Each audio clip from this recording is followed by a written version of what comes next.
की शुरुआत में हम एक कैप्टन को देखते हैं जिसके हाथ में एक मंकी टॉय था जो कि आधा टूटा हुआ था और वो उसे लेकर एक शॉप में विजिट करता है। कैप्टन के सारे कपड़े बिल्कुल खून से लथपथ थे। अब शॉपकीपर कैप्टन से कहता है कि ये मंकी टूटा हुआ क्यों है और ये तो अपना बाजा भी नहीं बजा रहा है, जिस पर कैप्टन कहता है कि अच्छा हुआ कि ये अपना बाजा नहीं बजा रहा है। अब कैप्टन का सिर्फ इतना कहना ही था कि तभी वो मंकी अपना बाजा बजाने लगता है और इतने के साथ ही शॉप में अजीबोगरीब चीजें होने लगती है, जैसे कि वहाँ पर एक चूहा आता है और एक वो रस्सी को काटता है और उस रस्सी से बंधी हुई चीजें हिलने लगती हैं और पलक झपकते के साथ ही वहाँ पर शॉपकीपर की जान चली जाती है। अब वो कैप्टन इस मंकी टॉय की वजह से बहुत ज्यादा परेशान हो चुका था क्योंकि ये मंकी टॉय पूरी तरह से कर्ज था और जब भी ये बाजा बजता है किसी न किसी की मौत निश्चित होती है। अब वो कैप्टन उस मंकी को बाहर ले जाकर जला देता है और उस मंकी को जलते हुए भी हम देख पाते हैं कि उसके चेहरे पर एक स्माइल थी, जैसे मानो कि कोई बड़ा प्लान अभी बाकी हो। और इस वक्त पर कैप्टन का सिर्फ यही कहना था कि मैं अपने बच्चों के लिए एक बहुत बड़ी मुसीबत छोड़कर जा रहा हूँ। और इसके बाद में हम काफी सालों बाद 1999 का समय देखते हैं और अब हम यहाँ पर दो लड़कों को देखते हैं जो कि जुड़वा भाई थे। उनका नाम हेल और बेल था और ये दोनों कैप्टन के ही बेटे थे। अब कैप्टन के जाने के बाद में ये दोनों अपनी मॉम के साथ ही रहते थे, लेकिन इनकी मॉम का ज्यादा समय भी उनके काम में ही निकलता था, इसीलिए ये दोनों भाई ही एक दूसरे के साथ में घर पर अकेले रहा करते थे। और दोनों बच्चों के मन में अपने डैड को लेकर बहुत सारे सवाल थे, लेकिन इनकी मॉम इनसे कभी ढंग से बात ही नहीं कर पाती थी। अब एक दिन दोनों बच्चों ने साथ मिलकर अपने डैड के सामान को चेक किया, जहाँ पर उन्हें काफी सारे मिलिट्री के सामान के साथ में उन्हें एक बॉक्स भी मिला। और उस बॉक्स को जब खोला गया तो हम देखते हैं कि उसके अंदर वही मंकी था जो कि हमने मूवी के स्टार्ट में देखा था। बॉक्स पर लिखा हुआ था कि मंकी में चाबी भरो और फिर देखो क्या होता है। अब दोनों भाई जोश में आकर उसे स्टार्ट करना चाहते थे। अब उन्होंने जब उस टॉय के अंदर चाबी घुमाई, लेकिन इस बार यहाँ पर कुछ भी नहीं हुआ। बस वो दोनों यही सोच रहे थे कि ये टॉय बहुत पुराना है तो ये खराब हो चुका है। अब यही बात सोचकर वो दोनों यहाँ से बाहर निकल जाते हैं, लेकिन इसकी हकीकत से दोनों अभी तक अनजान थे। अब इसके बाद में दोनों भाइयों को अपनी नैनी के साथ में आज लाइव किचन रेस्टोरेंट में डिनर के लिए जाना था। अब वहाँ पर जाने के लिए जब ये लोग गाड़ी के अंदर बैठते हैं तो हेल देखता है कि इनसे पहले ही वो मंकी उस कार के अंदर आकर बैठा हुआ था। अब हेल को इस बात पर यकीन नहीं हुआ था क्योंकि वो खुद उस टॉय को बॉक्स के अंदर रख कर आया था। खैर अब ये लोग इस बात को इग्नोर करके लाइव किचन रेस्टोरेंट पहुँच जाते हैं। अब रेस्टोरेंट के अंदर ये लोग जब खाना बनता हुआ एंजॉय कर रहे थे तभी हेल को एक अजीब सी आवाज सुनाई देती है जो कि उसी मंकी टॉय की थी जो कि गाड़ी में से आ रही थी। अब हेल को ये बिल्कुल समझ में नहीं आ रहा था कि वो तो उस मंकी टॉय को कार में छोड़कर आया था और उसके ड्रम बजाने की आवाज यहाँ तक कैसे आ रही थी। अब इतना सब कुछ वो सोच ही रहा था कि तभी उस शेफ की तेज तर्रार चाकू सीधा उसकी नैनी की गर्दन पर आकर लगा और इस तरह से नैनी का गला वहीं पर कटकर इस तरह से उसकी मौत हो गई। अब यहाँ पर सबको ये हादसा सिर्फ एक एक्सीडेंट ही लग रहा था, लेकिन हेल जानता था कि ये सिर्फ एक एक्सीडेंट नहीं था। दोनों भाई अपनी नैनी की मौत से बहुत ज्यादा डिप्रेशन में थे जो कि इनके सामने हुई थी, तो इनकी मॉम इन दोनों को उस नैनी के फ्यूनरल में लेकर जाते हैं और इन्हें समझाती है कि जिंदगी ऐसी ही है और ऐसे में कब कौन मर जाए किसी को भी नहीं पता। अब ये सब लोग घर पर पहुंच जाते हैं और हेल सीधा जाकर उस मंकी टॉय के पास जाता है और उससे पूछता है कि क्या ये सब कुछ तुमने किया है। अब वो ये सब कुछ उस मंकी से बोल ही रहा था कि तभी उसका दूसरा भाई यहाँ पर आ गया और आकर उसे तंग करने लगा, लेकिन अब हेल ने उसे उस मंकी की सारी कहानी उसे बताई। उसने बताया कि जैसे ही उसे इस मंकी टॉय के ड्रम बजाने की आवाज आई फौरन ही उस नैनी की मौत हो गई। अब उसके भाई बेल ने उसकी इस बात का मजाक उड़ाया और इतना ही नहीं बल्कि पूरे स्कूल में उसकी मंकी वाली इस बात को फैला दिया, तो स्कूल में सभी लोग अब उसका मजाक उड़ाने लगे। अब हेल को अपने भाई की इस बात पर बहुत ज्यादा गुस्सा आ चुका था, तो फौरन स्कूल से घर आते के साथ ही उस मंकी में चाबी भरता है और उससे कहता है कि मेरे भाई को मार दो। अब इसके बाद में जैसे ही वो मंकी टॉय ड्रम बजाता है तो नीचे से चिल्लाने की आवाज आती है। पता चलता है कि नीचे उसकी मॉम जो इन दोनों के लिए खाना बना रही थी, अचानक से उनके नाक आँख मुंह से खून निकलने लगा और उनकी वहीं पर मौत हो गई। अब डॉक्टर्स के हिसाब से हेल की मॉम की डेथ ब्रेन हेमरेज की वजह से हुई थी, लेकिन हेल इस हकीकत को जानता था कि ये सब कुछ कैसे हुआ है। अब गुस्से में हेल एक बड़ा सा चाकू लेकर उस मंकी टॉय के टुकड़े टुकड़े कर देता है, लेकिन जैसे ही वो सुबह उठकर देखता है तो वो मंकी टॉय एकदम सही सलामत उसकी आंखों के सामने था। अब दूसरी ओर हम बेल को देखते हैं कि जो तो बहुत ही ज्यादा अपनी मॉम की वजह से डिप्रेशन में था और वो इतना ज्यादा दुखी था कि उसने 3 दिन से मॉम की फ्यूनरल के कपड़े भी नहीं बदले थे। अब तीसरे दिन इन दोनों को लेने के लिए इनके अंकल आ चुके थे, क्योंकि इनकी मॉम और डैड दोनों ही मर चुके थे, तो इन दोनों को किसी की कस्टडी में तो रहना ही था। हेल के मन में इस बात का बहुत ज्यादा रिग्रेट था और वो अपने मन की इस बात को किसी को बताना चाहता था, और वो काफी हिम्मत करके अपने भाई बेल को ये सब कुछ बता भी देता है कि उसकी मॉम की मौत किसी और वजह से नहीं बल्कि उस मंकी टॉय के ड्रम बज जाने की वजह से हुई है। और वो कहता है कि इसका जिम्मेदार भी मैं ही हूँ, क्योंकि मैंने ही गुस्से में उस टॉय के अंदर चाबी भरी थी, और जब भी उस टॉय के अंदर चाबी भरी जाती है तो किसी न किसी की मौत निश्चित होती है। अब उसका भाई बेल इन बातों पर पूरी तरह से यकीन नहीं कर सकता था, तो वो अपने भाई से कहता है कि अगर ये सब कुछ सच है तो तुम इसमें दोबारा से चाबी भरो। अब इस बात को प्रूव करने के लिए हेल उस मंकी टॉय के अंदर वापस से चाबी भर देता है। अब हेल ने यहाँ पर बस ये चाबी भरी ही थी। दूसरी ओर हम उनके अंकल को देखते हैं जो कि हॉर्स राइडिंग कर रहे थे। अचानक से वो हॉर्स से गिर जाते हैं और बहुत सारे हॉर्सेस उनके ऊपर से गुजर जाते हैं, जिस वजह से उन्हें इतनी ज्यादा चोटें लगती हैं कि उनकी वहीं पर मौत हो जाती है। अब इसके बाद में बेल को यकीन हो जाता है कि ये मंकी टॉय कितना ज्यादा खतरनाक है। अब इस हादसे के बाद में इन्होंने डिसाइड किया था कि ये इस टॉय को अपने से बहुत ज्यादा दूर कर देंगे। अब उन दोनों ने उस टॉय को वापस से उसी बॉक्स के अंदर बंद किया और काफी दूर जाकर जमीन में एक गड्ढे के अंदर उसे दफना दिया। अब इसके बाद में मंकी टॉय से होने वाली सारी मौतें बंद हो जाती है।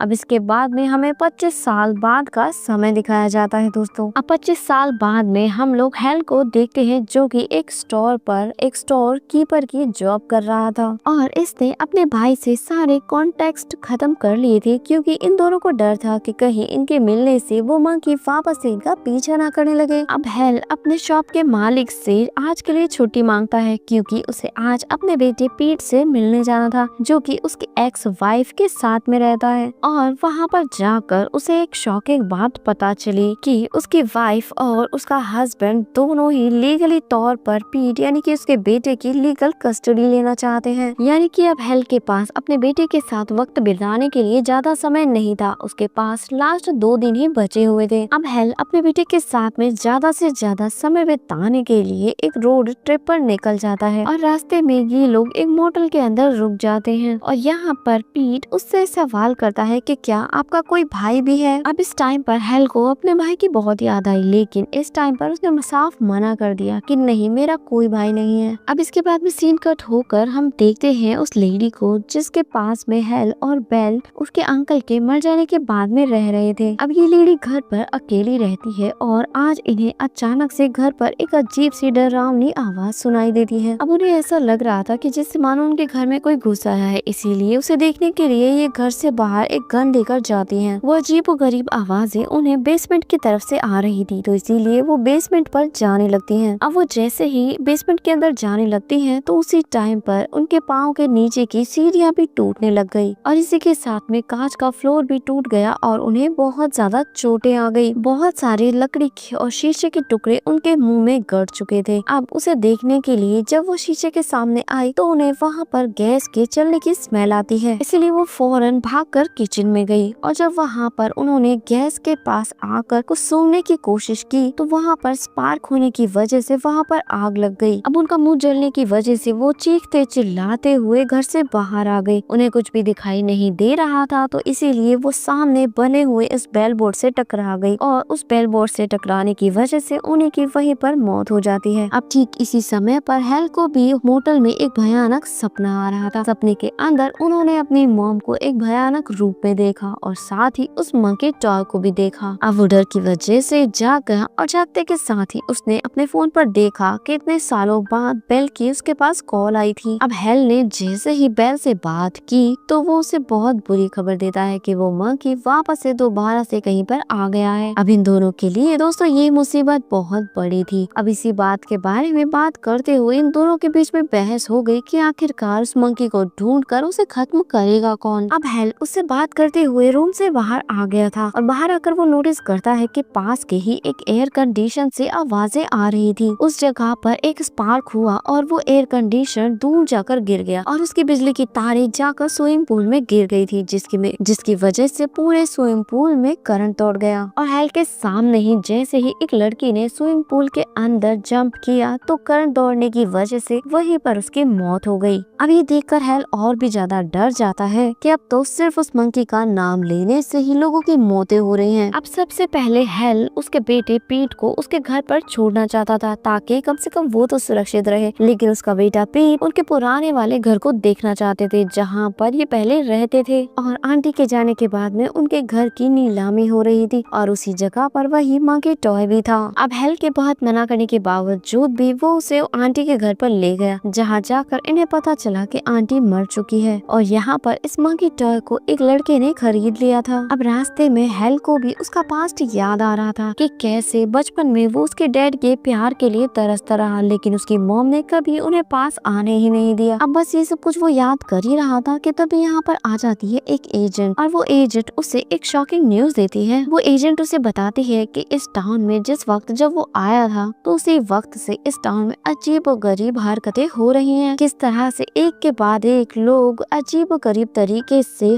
हरकतों से मर रहे हैं। ये सुनकर हेल तो पूरी तरह से शॉक्ड ही हो गया। अब ये दोनों बातें कर ही रहे थे और इनकी बातों से पीट को पता चल गया कि हेल का एक भाई भी है। अब हेल को उस मंकी टॉय को ढूंढना था तो इसीलिए वो ऑक्शन में चला जाता है जहाँ पर ऑक्शन की सभी चीजें रखी हुई थी। अब इसके बाद में हेल एक स्टोर रूम में चला जाता है जहाँ पर ऑक्शन की सारी चीजें रखी हुई थी। अब हेल ने उस एजेंट से पूछा कि क्या इन सब चीजों में एक मंकी टॉय भी था। अब उस एजेंट को सामान की पूरी जानकारी नहीं थी तो इसीलिए उसने उसके लिए स्टोर रूम को खोल दिया। अब उस एजेंट ने जैसे ही स्टोर रूम का दरवाजा खोला तो उसके अंदर से अचानक से एक शॉटगन आकर उसके ऊपर गिर गई और खुद म खुद ही वो शॉटगन चल गई, जिसकी वजह से उस एजेंट की वहीं पर मौत हो गई। अब इस एजेंट के मरने के साथ ही उस स्टोर रूम के अंदर उस मंकी टॉय के ड्रम की आवाजें गूंजने लगती हैं। अब यहाँ पर हेल को ये बात भी पता चल जाती है कि बेल पहले से ही इस टाउन के अंदर है, लेकिन वो उससे मिलने के लिए नहीं आ रहा है। अब काफी धमकी देने के बावजूद भी हेल जब उससे मिलने के लिए नहीं आता है तो वो बेल की लोकेशन को ट्रैक करता है और इसके बाद में दोस्तों हमें बेल का घर दिखाया जाता है और यहाँ पर बेल के इरादे बहुत ज्यादा खतरनाक था। दोस्तों यहाँ पर एक बड़ा ट्विस्ट ये था कि वो मंकी टॉय जिसे कि हेल सभी जगहों पर ढूंढ रहा था वो उसी के भाई बेल के पास में था।